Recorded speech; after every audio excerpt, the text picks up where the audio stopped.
After being reborn, I deliberately delayed and postponed getting the marriage certificate with Ethan Carter. In my past life, after Ethan found out I was pregnant, he disappeared with Sophia White for 20 years. Later, when I was on the verge of death, he returned.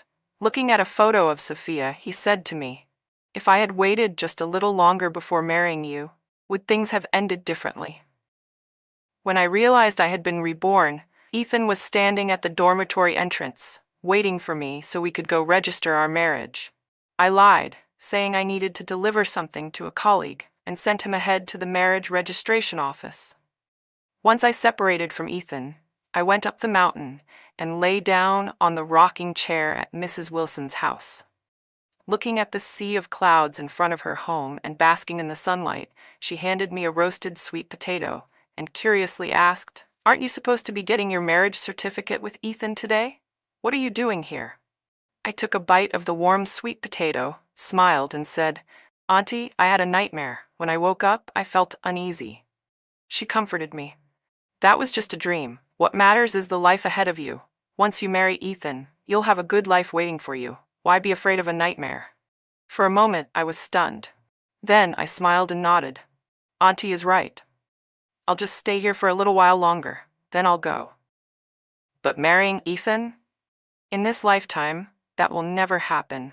In my past life, right after Ethan and I got our marriage certificate and stepped out of the registration hall, he ran into a young woman, Sophia White.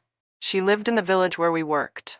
On our way back, Ethan remained silent the whole time. I thought he was just being mindful of his new role as a husband, keeping a distance from female colleagues. I had no idea that, when I was close to death, I would finally learn the truth, that at that very moment, Ethan had fallen for Sophia at first sight. He wasn't avoiding her out of propriety. He was regretting it, regretting that he hadn't waited just one more day before marrying me. After that day, Ethan became much colder toward me. He would often sit alone, staring in the direction of the village, lost in thought. When I asked him why, he always avoided answering. After asking too many times, I eventually stopped. We were both busy with work, and I thought that once he figured things out, he would talk to me on his own. When the village project ended, Ethan and I were assigned to different teams, forcing us to live apart. I believed it was temporary, but with every new assignment, he was always sent far away from me. I once brought it up to him, but he only replied indifferently, "I follow the organization's arrangements." Then one day, I returned to the city for work and overheard my colleagues talking. That was when I learned, except for the first separation, every transfer afterward had been Ethan's request. I confronted him, and we had a huge fight. Afterward, he held me and apologized. But he never explained why. The next morning, Ethan left. That was when I knew our marriage had come to an end. Life is always full of unexpected twists. I found out I was pregnant. The moment he learned about the pregnancy, Ethan's attitude completely changed. He became attentive, taking care of me in every way possible. He clumsily learned how to cook for me. He would press his ear against my belly, listening for the baby's movements. Every evening, he would accompany me on walks. Then suddenly one day, Ethan disappeared. I asked around. I searched for him for a long time. No one knew where he had gone. No one could tell me if he was dead or alive. So I started going to prenatal checkups alone. Gave birth alone.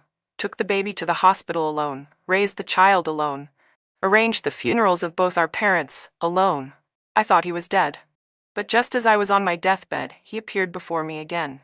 That was when I finally learned. For the past 20 years, he had been with Sophia. They had adopted a son. They poured all their love into him. But Sophia, weighed down by resentment, couldn't let go.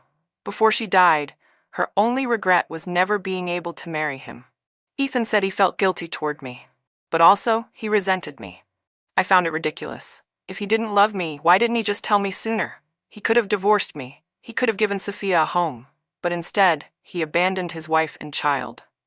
Ignored his parents. What right did he have to resent me? And the child I had raised on my own. He told me he envied Ryan Carter, the son Ethan and Sophia had raised with love. He blamed me. He said I brought him into this world without his consent. It was only at that moment that I realized, without my knowledge, Ethan had already reconnected with his father. He had kept it from me all this time. I stayed at Mrs. Wilson's house for an hour. After saying goodbye to her, I headed straight to the marriage registration office. When I arrived, I saw Ethan helping Sophia White up from the ground. He was staring at her, unwilling to look away. His face, which had been tense with frustration just moments ago, now held an expression of amazement. In my past life, I had been too busy helping Sophia up and chatting with her to notice Ethan's reaction. But now, seeing it from an outsider's perspective, everything was so obvious. "Ethan, I'm here. You must have been waiting anxiously." The moment he saw me, his entire body stiffened. Panic flickered across his face before he quickly tried to regain his composure. "Oh, you're here," slowly. He fumbled over his words. I noticed that when Sophia looked at me this time, her expression was different from my past life. There was something complex in her eyes, a flicker of resentment. But when I looked again, she had already returned to normal, as if it had all been my imagination. I was curious, this time, before we even got our marriage certificate, Ethan had already met Sophia. What would he choose? Would he break up with me and choose her? Or would he do exactly what he did in my past life, marry me while still running off with her? "It's getting late. Let's go inside and get the certificate." I deliberately acted impatient. Ethan's face turned pale. Before he could respond, Sophia suddenly cried out, "Ah, my foot hurts." Her voice shattered the tense silence. In my past life, Sophia hadn't been injured, but now, somehow, she was. And the timing was so convenient. Could she have also been reborn? I scrutinized her closely, searching for any signs, but there was nothing unusual. Ethan took her to the clinic. The doctor examined her and said it was just a minor wound. If she had come any later, it would have already started healing on its own. Sophia's cheeks flushed red, while Ethan looked visibly relieved. On the way back, we passed by the marriage registration office. Ethan hesitated and said, "Looks like they're closing soon. Maybe we should come back tomorrow." I smiled slightly. "Sure, we'll see." A marriage certificate requires a good day to be chosen, but there would never be a suitable day for me to marry Ethan in this lifetime. Ethan sighed. "All right, I'll let Mrs. Wilson know when we get back." Ethan and I had come by bicycle. On the way home, Sophia unhesitatingly hopped onto the back of Ethan's bike. Ethan looked at me awkwardly, but he didn't refuse her. I pretended not to see anything and pedaled away on my own. The cool evening breeze carried their voices to me. I couldn't hear their exact words, but I could tell they were happy. Ethan's voice had a controlled joy to it, the kind he tried to suppress but couldn't entirely hide. It had been a long time since I'd seen Ethan smile. In my past life, after he met Sophia, he had never smiled at me again. But now, none of that mattered anymore. As I entered the village, the locals noticed Sophia clinging to Ethan's waist as she sat on his bike. Some villagers looked at me and knowingly winked, while others coughed awkwardly and shook their heads. I knew what they meant, but I still smiled and returned to my dormitory. Ethan had already rented a house in preparation for our marriage. Most of our things had been moved there. As I passed by, I stopped. The house had 2 bedrooms on either side, a main hall in the middle, and a small courtyard. In my past life, after coming back from the marriage registration office, I had seen the bright red wedding decorations hanging in our home, and felt nothing but happiness. No one knew that just one day before our wedding, the groom had been excitedly decorating our house, only to leave it in darkness on our wedding night. That night, like so many nights after, we had lain silently in bed, doing nothing, unable to fall asleep. I didn't wait for Ethan to return. Pushing my bicycle, I went back to the dormitory. Once inside, I pulled out my transfer letter from the drawer. A transfer, but in reality, I was being promoted and given a raise. In my past life, I had turned down this opportunity because I was about to marry Ethan. I had given up that opportunity. 3 months later, we were assigned to different locations. After that, Ethan intentionally kept his distance from me, moving further and further away. Later, I got pregnant. Then, Ethan disappeared. I had to raise our child alone while also taking care of both our parents. At work, I struggled to keep up, and eventually, I was reassigned from a key department to a marginal one. I never got a promotion or a raise for the rest of my life. When my son started elementary school, he would always look at me with disdain whenever he saw how exhausted and ordinary I had become. Other moms look so pretty. Why can't you dress up like other people? By what? By Sophia White? The more I recalled, the more unsettled I became. So, even back then, my son had already been in contact with his missing father, and he had kept it from me his entire life. How ridiculous. How utterly ridiculous. That evening, Ethan didn't come looking for me like he usually did. I took my meal box and went to the cafeteria by myself. Inside, I saw Ethan sitting across from Sophia. They were picking food for each other, their movements intimate. I didn't know what Ethan had just said, but Sophia covered her mouth and laughed. When Ethan noticed me, he froze for a moment before quickly standing up in a flustered manner. "Oh, you're here. Sophia just got back home, and she had nothing to eat, so I brought her here for a meal first. I was planning to bring you a portion later, but I didn't expect you to come this early." Early? The cafeteria was almost empty. Most of the food was already gone. I suddenly remembered, in my past life, after we got our marriage certificate, Ethan had gone to the cafeteria to get food, but I had waited for him for a long time. When he finally returned, his hands were empty. "The food ran out," he had said indifferently. "Just bear with it for the night." That night, the only sound in our house was my stomach growling from hunger. So even back then, Ethan had already started taking care of Sophia. I said nothing and walked past him, scooping up whatever food was left and packing it to take back to my dorm. I had just started eating when there was a knock at the door. It was Ethan and Sophia. Ethan looked at me with a complicated expression. After hesitating for a moment, he finally said, "Maddie, I want to discuss something with you." I didn't respond. He glanced at Sophia, who stood beside him nervously. His eyes were full of tenderness. Then his voice took on a more determined tone. "Maddie, Sophia just got back from the city. You know she's all alone, and her house hasn't been lived in for a long time. It needs cleaning. Since we haven't officially gotten our marriage certificate yet, I was thinking, maybe we could let Sophia stay in our house for a few days." I looked at Sophia. She shrank behind Ethan like a frightened rabbit. Past and present lives overlapped in my mind. If I hadn't already seen the truth, I might have believed she was just a pitiful, helpless woman. But now there was no doubt in my mind, she had been reborn too. I had no time to play her game. I no longer wanted this man. No matter how much Sophia schemed, everything she did was meaningless to me. "Sure," I said lightly. "It's your house. You decide." Ethan clearly hadn't expected me to agree so easily. His prepared explanations suddenly got stuck in his throat. "But," I continued, "I don't like other people touching my things. I'll go pack up my stuff later." Ethan was momentarily stunned before quickly waving his hand. "No need. No need. I'll help move your things to another room." So that was it. He wasn't just letting Sophia stay in our house. He was letting her sleep in our bed. How laughable. I caught Sophia smiling slightly, the corners of her lips curling up.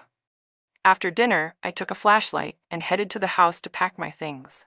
When I arrived, Ethan was in the middle of making the bed for Sophia. He was using the bed sheets I had carefully chosen for our wedding night. Seeing me, he looked momentarily surprised. "Maddie, why are you here?" Ethan asked, looking surprised. "I already moved all your things to my room," he added. I gave a non-committal hum and turned to the next room to retrieve my belongings. Ethan followed me, his expression complicated. There was something in his eyes I couldn't quite decipher.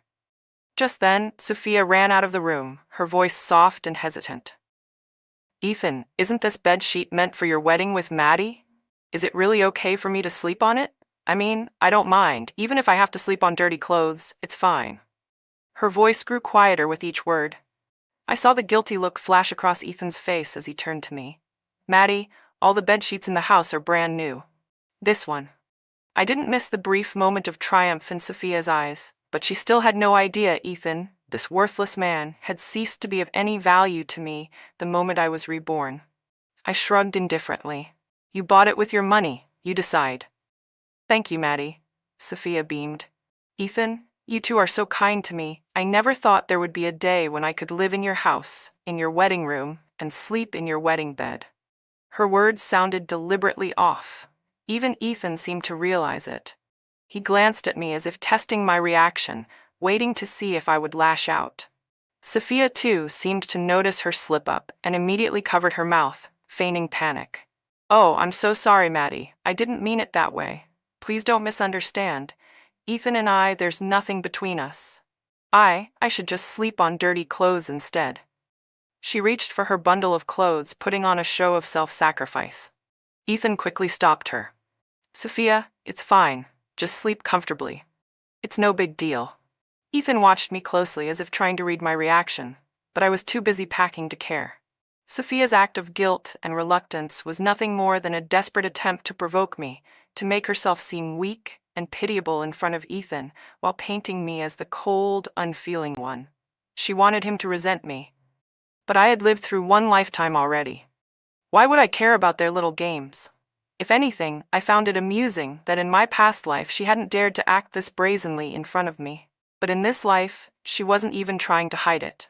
I walked over to her, leaned in, and whispered near her ear. "Sophia, you're overthinking. Why would I care? Ethan is only looking out for you. It's completely understandable. Even if he wanted to marry you, I wouldn't mind. The only question is, would he actually marry you?" I smiled at her and playfully winked. Her face darkened instantly. She couldn't figure it out. Why wasn't I acting like the naive, gullible stepmother from her past life? But just as quickly as her expression fell, she seemed to realize something. Her smugness returned as she glanced at me triumphantly. I ignored her. After packing my things, I hoisted the bundle onto my back and prepared to leave. Ethan suddenly called out to me. He took a step forward, reaching to take my bag from me, but I pulled away. What a joke. Sophia had been reborn too. In our past life, she had been Ethan's hidden mistress. But in this life, she was here to claim her place as his rightful wife. She already saw Ethan as her personal property, and I had no interest in getting caught up in their mess. Ethan noticed my subtle movement to avoid him. His face showed a flicker of hurt. "Maddie, are you mad? I can explain." How ironic. In my past life, he had wasted 21 years of my life without saying a word. But now, in this life, he suddenly wanted to explain. As if I didn't already know what he was going to say. Some excuse about how he was just being considerate, just helping Sophia because she had no one else. Justifying his emotional betrayal under the guise of kindness. There was no need for explanations. Besides, Sophia would never allow it. Sure enough, before Ethan could say anything else, Sophia let out a sharp cry from inside the room. Ethan immediately forgot about me, spinning on his heel and rushing back to her side. I let out a quiet chuckle, adjusted the bag on my back, and walked away. In my past life, I had been married to Ethan for 21 years, and I had died at the age of 45. Dying at 45 was considered an early death. When I gave birth to that ungrateful child, I suffered a difficult labor and severe hemorrhaging. That was when my health began to deteriorate. Later, before I had fully recovered, I had to care for my son alone, take care of Ethan Carter's unreasonable parents, juggle work, and search for Ethan after he disappeared. My health only worsened day by day. Raising my son to the age of 20 had already taken every last ounce of effort I had. Ever since Ethan went missing, I hadn't had a single restful night's sleep. But now, in this life, I didn't marry Ethan. I didn't overwork myself to exhaustion. My health was intact. For the first time in 2 lifetimes, I slept soundly through the night, free of dreams. The next day, I requested leave from my supervisor and informed them of my decision to accept the transfer back to the city. My supervisor was surprised. "Didn't you say you didn't want to be separated from Ethan after getting married?" I shook my head. "I won't be marrying him. My career is the most important thing to me now." My supervisor smiled approvingly. In my past life, he had also tried to persuade me, saying that with my abilities, I could have a much brighter future. But I had been blinded, foolishly giving up a great opportunity for a worthless man. I asked him to keep my departure a secret and coordinated the timing of my transfer. After leaving the office, I headed straight to the train station. During this time, train tickets were hard to come by, and the lines were long. As I rode past the house Ethan and I were supposed to share, I saw him and Sophia White crouched in the courtyard, brushing their teeth. Through the fence, I watched as Ethan casually took a towel from the clothesline and gently wiped Sophia's hands. Sophia gazed at him with adoration, her eyes full of affection. It seemed that after just one night, their relationship had deepened significantly. When Ethan noticed me passing by on my bike, his face went pale, and he quickly put some distance between himself and Sophia. I withdrew my gaze, entirely uninterested. One of them looked guilty, the other hurt. Neither had anything to do with me anymore. Following my memories, I arrived at the train station. After paying to store my bicycle, I entered the ticket hall along with the crowd. At this time, people traveling long distances carried large bundles, everything from sewing needles to blankets and baskets. Anything they could take, they brought with them on the train. Seeing the chaos around me, I decided to bring as little as possible. The bulky items, I'd sell them or give them away. I stood in line for a long time. When choosing between a standing ticket and a sleeper ticket, I opted for the sleeper. I had suffered enough in my past life. In this one, I wanted to be good to myself. By the time I left the station, it was already afternoon. After a lifetime away from this moment, I had forgotten basic travel preparations, like bringing food. In the rush to get my ticket, I had skipped lunch, and now my stomach was empty. I asked around and found the state-owned restaurant where, in my past life, Ethan and I had gone on our arranged date. At that time, we had been introduced by colleagues. Ethan was good-looking, with fair skin, exactly the clean, well-groomed type I liked. He was also in a technical profession, just like me, and both our families were in the same city. It seemed convenient. He had also been satisfied with my appearance. So we decided to give it a try. During our relationship, he wasn't exceptionally good to me, but he wasn't bad either.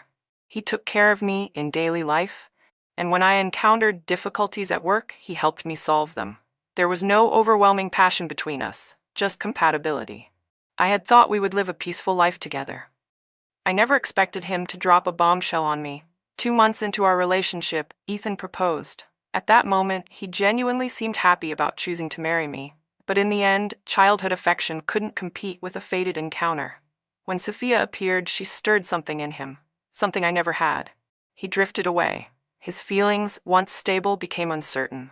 Love, so sudden and unexplainable, consumed him entirely. But if he had truly loved her, he should never have been so selfish, never should have abandoned everything and wasted my entire life. After parking my bike, I walked into the restaurant. There weren't many people at this hour, so I spotted them immediately. Ethan and Sophia, sitting in a corner. Sophia was the first to notice me. Ethan Carter immediately stood up and waved at me enthusiastically. "Maddie, are you here to eat? What a coincidence, Ethan and I are having a meal together. Why don't you join us? Don't be shy, it's just a matter of grabbing an extra pair of chopsticks." What a masterclass in manipulation. This woman had stolen someone's husband for over 20 years, and now, with just a few words, she had placed herself in the position of the rightful hostess. "Oh, I wouldn't want to intrude on your date," I said with a bright smile, deliberately glancing at Ethan. He visibly panicked, quickly standing up to pull out a chair for me. "Maddie, don't misunderstand. Sophia and I, it's not what you think," he stammered. "She's just too thin, and I wanted to make sure she eats well." Ah, so feeding her was his new way of showing off. Ignoring Ethan, I walked over and sat directly beside Sophia. Ethan hesitated for a moment, awkwardly touching his nose before sitting back down. Looking at the table full of lavish dishes, I was momentarily taken aback. Goodness, this meal must have cost Ethan at least half a month's salary. He was certainly generous when it came to Sophia. She picked up a piece of braised pork and placed it in my bowl, smiling sweetly. "Maddie, try the braised pork." Ethan said this restaurant makes the best one, so he insisted on ordering it for me. He even said he'd pack some for me to take home. She giggled. "Oh, and try the fish too. It's the best fish I've ever had. Ethan says he knows how to cook it as well. He promised to make it for me when we get home." Ethan? Cooking? That was new. In my past life, when I was pregnant, he had been an absolute disaster in the kitchen, either dropping pots or breaking plates. In the end, I had to push him out and cook for myself. So love really could be an act, huh? I took a bite of the braised pork, savoring it slowly. It was delicious. Back in these days, food was made with real ingredients. Fresh pork, rich in flavor, and the fish had none of the later chemical aftertastes. It was genuinely good. I continued eating, completely ignoring whatever nonsense Sophia was saying. Suddenly, she let out a sharp scream, making me nearly drop my chopsticks. "Oh, I'm so sorry, Maddie. I just got startled by a fishbone." She took a deep breath and then continued as if nothing had happened. "Where was I? Oh right, Maddie. Have you ever tried Ethan's cooking? If not, you should come over tonight. He promised to cook for me. Isn't that right, Ethan?" Sophia's act was becoming tiresome. She had noticed that I wasn't reacting to her provocations, so she had to force a reaction, like pretending to be scared of a fishbone, just to make me acknowledge her words. "Go on, keep flaunting. Let's see who you'll show off to once I leave." I smiled at her. "Sophia, you're so lucky," I said sweetly. "I've known Ethan for so long, but I never knew he could cook. And yet, you two have only just reconnected, and he's already promising to make meals for you? Looks like I'll get to enjoy the benefits too, since I'll be coming over for dinner." Sophia had clearly expected me to explode with jealousy. Instead, I didn't care at all. She froze, her face twisting in confusion, while Ethan's expression shifted between embarrassment and discomfort. I continued eating, entirely unbothered. When my order of tofu and scallions arrived, I slid it toward them. "Here, you two should try this," I said. The table fell into an awkward silence after that. Finally, I could enjoy my meal in peace. After leaving the restaurant, I casually bid Sophia and Ethan goodbye before riding off on my bicycle. I needed to stop by the post office to call my parents. In my past life, after Ethan disappeared, I had raised our child alone while also taking care of his parents. Every day, I was like a spinning top, working, parenting, and running in circles with no rest. I never understood why Ethan's parents had never accepted me. My family was just as respectable as theirs, yet they constantly looked down on me. Not only did they refuse to help me raise my child, but they also made my life even harder. If I did even one thing wrong, they would storm into my workplace and cause a scene. Back then, having a stable job was a privilege. I had a son to raise, so I endured it all. Meanwhile, my own parents, despite being far away, did their best to support me. While taking care of my siblings' children, they still tried to find me a new match, hoping I could remarry and start over. But when Ethan's parents found out, they stormed into my parents' home and caused a huge commotion. As soon as my parents learned about my situation, they accused me of trying to drive Ethan's parents to their deaths. Not only that, but every time I was introduced to a potential suitor, Ethan's parents would bring my son along to the meeting. Then, on cue, my son would run up to me, crying and throwing a tantrum. Over time, no man wanted to be involved with me anymore. Eventually, I gave up on the idea of remarrying and devoted myself entirely to raising my son. Because of Ethan's parents, my own parents suffered countless injustices. But more than anything, they worried about me. Even on their deathbeds, their greatest concern was still me. The call connected quickly. After a whole lifetime apart, hearing my parents' voices again brought tears to my eyes. Hearing the emotion in my voice, my parents immediately became worried. They assumed Ethan had mistreated me and were ready to come find him to settle the score. I quickly reassured them and told them everything that had happened, as well as my decision. There was a long silence on the other end of the line. Finally, they spoke. "As long as this is a decision you've made after careful thought, we will respect it." Only then did I feel truly relieved. I told them about my transfer back to the city and that my train would leave in 3 days. My parents immediately said they would prepare all my favorite dishes and wait for me at home. When I returned to my dormitory and opened the door, I was startled to find Ethan sitting at my desk, flipping through my study materials. I had almost forgotten he still had a key to my dorm. Seeing that the drawer containing my transfer documents was securely locked, I let out a quiet sigh of relief. With things between us now unclear, the last thing I wanted was for something to go wrong before I left. The moment Ethan saw me enter, he quickly stood up and poured me a glass of water. He clearly had something to say, but hesitated for a long time. I sat on my bed, slowly sipping my tea, waiting. Finally, he couldn't hold back any longer. He turned to face me and said, "Maddie, it's not what you think between me and Sophia." I swallowed my tea and replied calmly, "And what do I think?" Ethan faltered. If I were still the naive woman from my past life, I would have believed him, whether he explained or not. But I had already lived through one lifetime. I had seen and experienced my own tragic fate. No matter how many times Ethan tried to explain, his words meant nothing to me. In my previous life, just before I died, he had stood by my hospital bed and admitted that he had fallen in love with Sophia at first sight, that their love was true, something beyond comparison to what we had. In his eyes, I had been the third party in their relationship, a flaw in an otherwise perfect love story.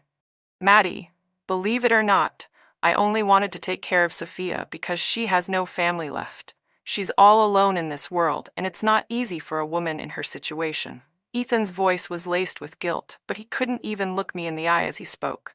If even he didn't believe his own words, why should I? Still, I smiled and said, "All right, I believe you. Now, can you leave? I've had a long day and want to rest. Oh, and before you go, leave the key to my dorm." Ethan froze. His face stiffened. He had clearly realized that I didn't believe him. After Ethan left, I wiped down the chair he had been sitting on. Dirty. It was genuinely dirty. Then I started packing my things. I hadn't accumulated much in the 6 months I had worked here, just some clothes, bedding, and daily essentials.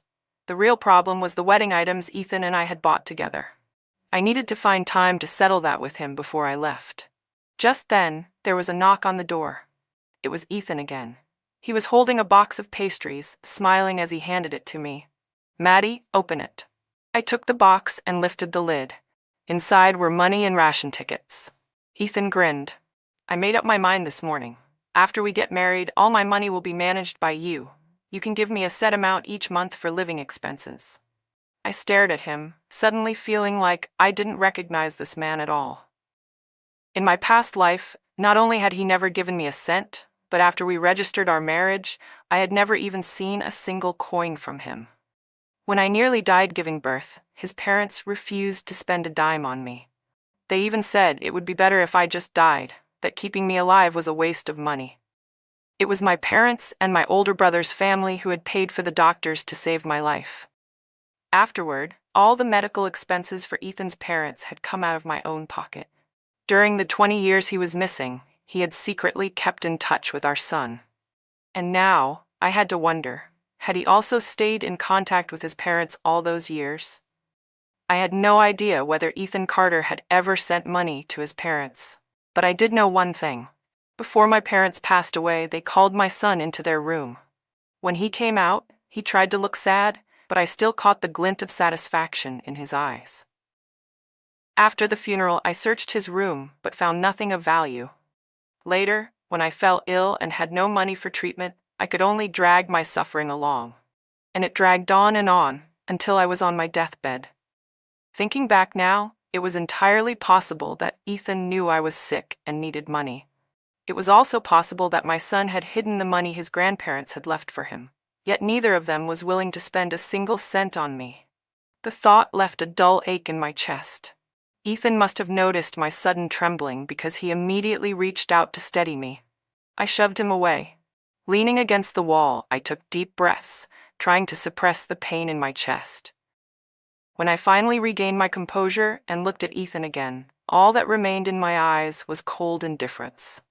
Ethan visibly flinched. I glanced at the money inside the metal box. Since he had brought it over, I wasn't going to let myself suffer a loss.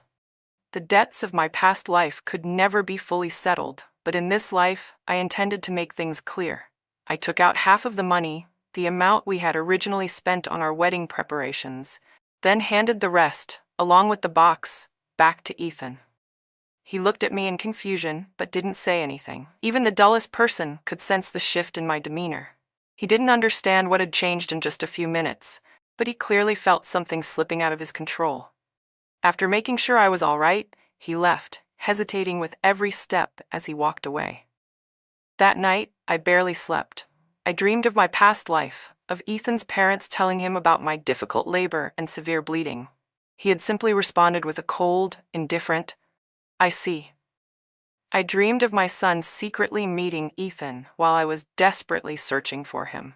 Ethan had known I was looking for him all along, yet he had conspired with everyone around me to keep it a secret. No wonder everyone who knew him refused to talk about him when I asked. I also dreamed of my colleagues, who had once worked alongside me for years. They all praised Ethan and Sophia White's beautiful love story. As for me, the legitimate wife, in their eyes, I was nothing more than an unfortunate mistake, the result of fate's tangled red string, when the matchmaker had drunkenly tied the wrong ends together. How utterly ridiculous. When I woke, my pillow was soaked with tears, but I was still alive, still healthy. And life still held possibilities, didn't it? For the next 2 days, I focused on wrapping up my work. I had also agreed to meet Sophia for a meal, where Ethan would be cooking. Because of the money box incident, things had been quiet between us since that night. I thought that was the end of it. But then Sophia showed up again, inviting me over for dinner. She was so persistent, and it would seem rude to refuse, so I accepted. That evening, I carried a small gift and headed to their place. As I approached, I saw them through the courtyard fence. Sophia was in Ethan's arms, his hands gripping the softest parts of her body. The moment they saw me, Ethan's face turned a shade of pale I had never seen before. Sophia, too, looked absolutely horrified as she scrambled to fix the buttons that had come undone. I didn't say a word. I simply turned and walked away. Whatever lavish dinner she had planned, I had already eaten. No need to leave a gift behind. I hadn't gotten far before Ethan caught up to me. Grabbing my arm, he frantically tried to explain. "Maddie, wait, let me explain." I turned to him, my voice calm and detached. "Explain what?" I asked. "The fact that you two were embracing half-dressed, or the part where your hands were exactly where they shouldn't be?" Over the past 2 days, despite being busy with work, I had heard plenty from Mrs. Wilson. She despised mistresses more than anything, especially the kind like Sophia, who not only played the other woman, but had the audacity to flaunt it in front of the wife. She had eagerly kept me updated on Ethan and Sophia's shameless behavior. Some villagers had seen Sophia deliberately rubbing up against Ethan. Ethan hadn't dodged. Others had seen them sharing a meal from the same bowl, holding hands in secluded corners. Now, standing before me, Ethan looked disheveled and desperate. I couldn't understand him. After doing all that, he still had the nerve to run after me and ask me not to misunderstand?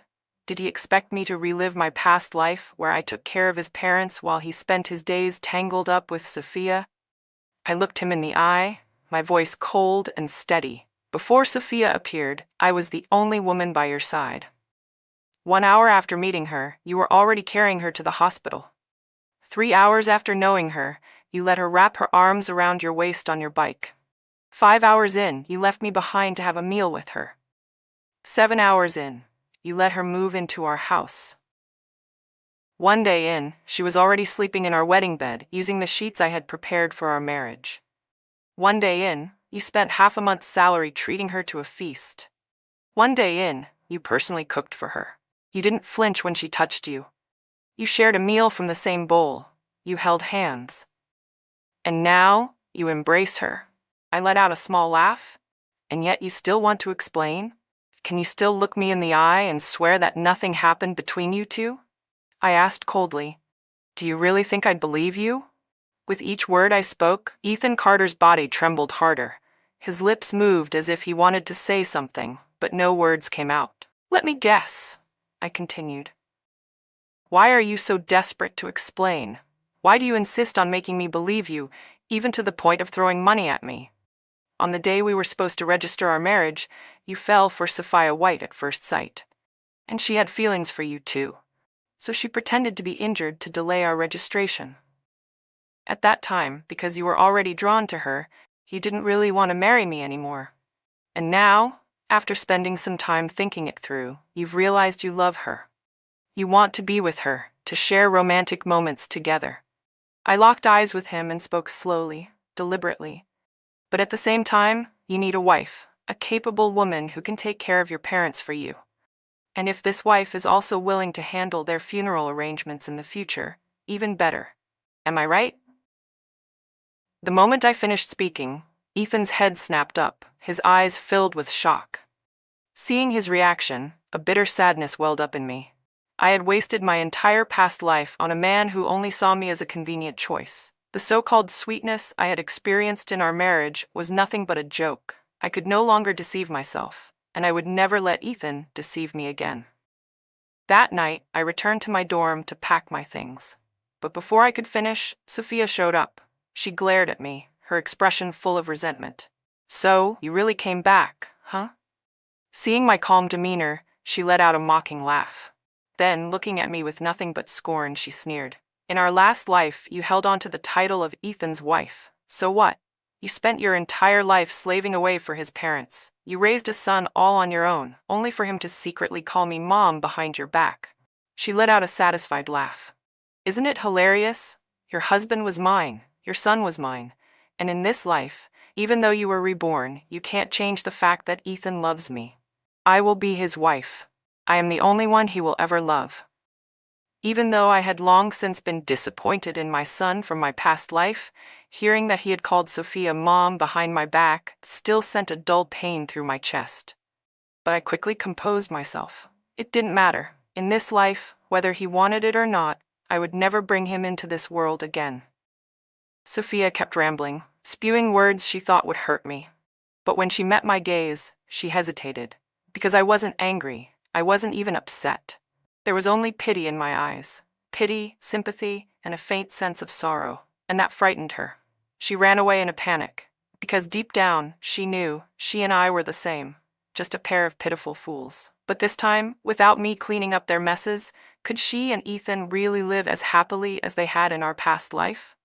In the middle of the night, I couldn't sleep. I stepped outside my dorm to look at the moon, only to be startled by a shadow sitting at the doorway. Under the dim glow from inside the room, I recognized Ethan. The heavy stench of alcohol surrounded him. Who knew how long he had been sitting there? Even after being reborn, I still couldn't understand him. Shaking my head, I grabbed a flashlight and went to find Sophia. When I told her to take Ethan home, she froze for a moment. Then, without a word, she followed me back to the dorm. Ethan had already passed out. Sophia struggled to lift him, but I didn't help. This was the man she loved. She should be the one to clean up after him. The next morning, I packed my luggage and prepared to leave. But before I could go, Mrs. Wilson came running up to me, dragging me along. "Come. You have to see this," she said excitedly. Curious, I followed her to the house that had once been meant for Ethan and me. The moment we arrived, I saw Ethan standing there, face twisted in fury. His gaze was locked on Sophia, who was sitting on the ground, disheveled and trembling. It didn't take long to piece together what had happened.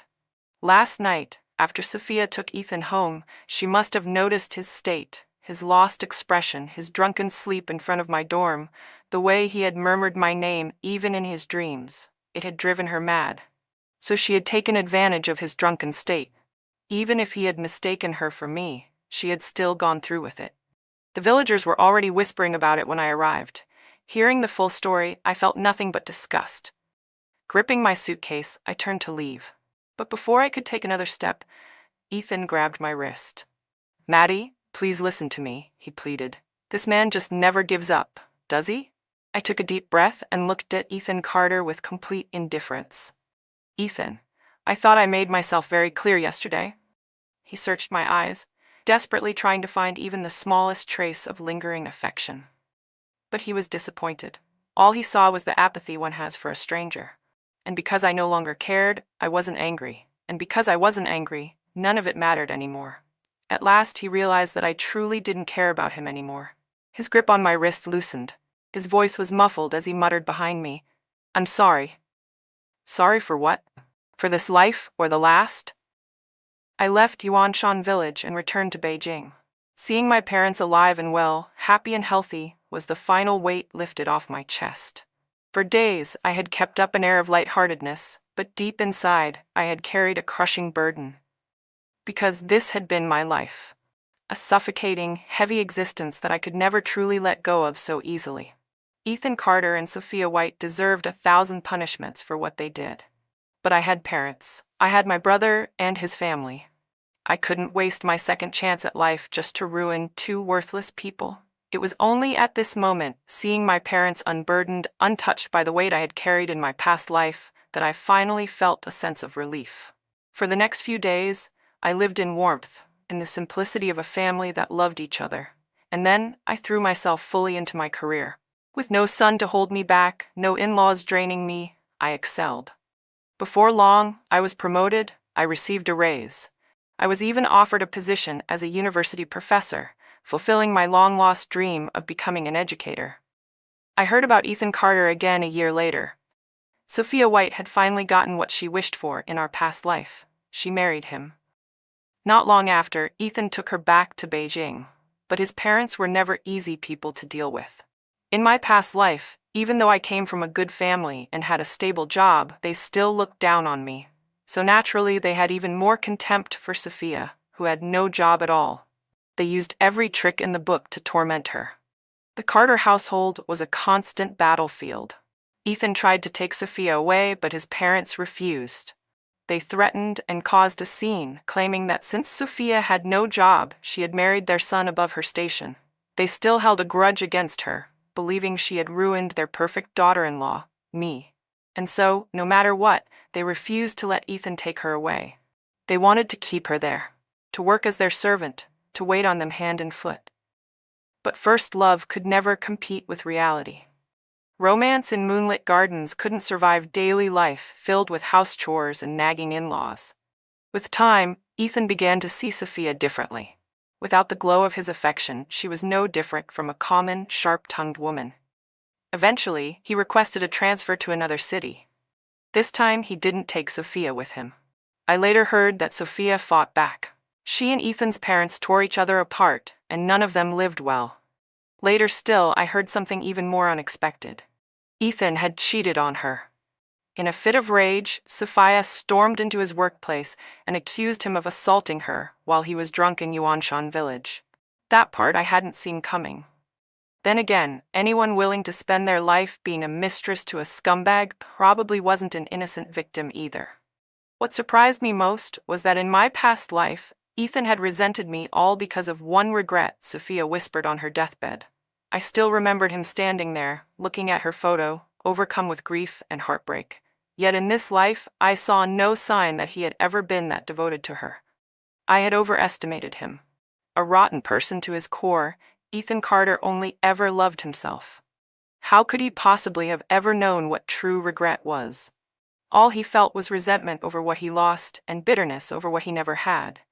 But none of that mattered, because in this life, I had escaped that prison. And ahead of me, the road was wide open, bathed in sunlight.